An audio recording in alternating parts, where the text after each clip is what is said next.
ছোটোবেলায় অনেক ছবি এঁকেছি, অনেক ছবি আঁকতাম, প্রতিদিনই ছবি আঁকতাম। কখনো কচিকাঁচার আসরের জন্য, কখনো চাঁদের হাট, কখনো এই হাট, কখনো ওই হাট। তখন তো আসলে আমাদের এত কিছু ছিল না আমাদের সময়টাতে যে আমরা অনেক কিছু করব। এখনকার মা বাবারা যেমন শিশু একাডেমিতে প্রতিদিন বাচ্চাদের ছবি আঁকা হচ্ছে, সেখানে নিয়ে যাচ্ছে।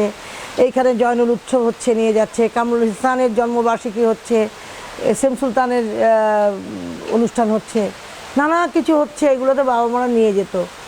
এটা কিন্তু বাচ্চাদের একটা বিশাল বড় উৎসাহ দেয়া বাচ্চাদেরকে।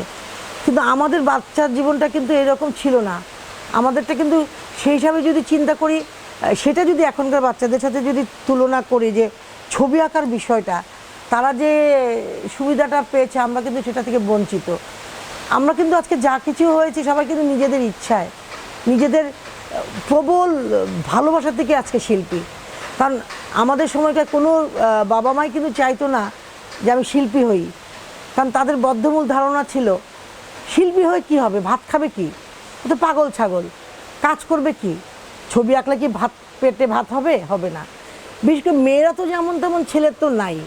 আর মেয়ে হলে তো বিয়ে দিতে পারবে না। তখন একটা বিশাল বড় চিন্তা ছিল, ছবি আঁকলে বিয়ে দিতে পারবে না। আরও একটু পরের দিকটাতে যদি যাই, একটা বদ্ধমূল ধারণা ছিল। এখন বলতে দ্বিধা নেই, ক্যামেরার সামনেই বলছি, পিছেও বললি, যে একটা বদ্ধমূল ধারণা ছিল এখানে গেলেই সব গাঁজা খাবে, যেটা নাকি একেবারেই মিথ্যা কথা, একেবারেই বাজে কথা। যে খাওয়া সে মেডিকেল স্টুডেন্টও খায়, যে খাওয়া সে বুয়েটের ছেলেপেলেরাও খায়, যে খায় অন্য সব নর্মাল এডুকেশনেই খায়।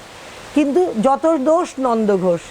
কারণ আমাদের চারুকলার পরিবেশটা এমনই একটা সুন্দর পরিবেশ যে আমার জন্মলগ্ন থেকে দেখেছি, মানে চারুকলার জন্মলগ্ন থেকে দেখেছি যে আমাদের চারুকলার যদি দেখে 100 জন, বাইরের আসছে 200 জন। কাজে তারা খেয়েছে, তারাই করেছে, কিন্তু নামটা হয়েছে আমাদের। সেদিক থেকে আমাদের বাল্যকালটা কিন্তু আমাদের পেরেন্টসরা ছবি আঁকায় কখনো ঢুকতে দিতে চাইতো না।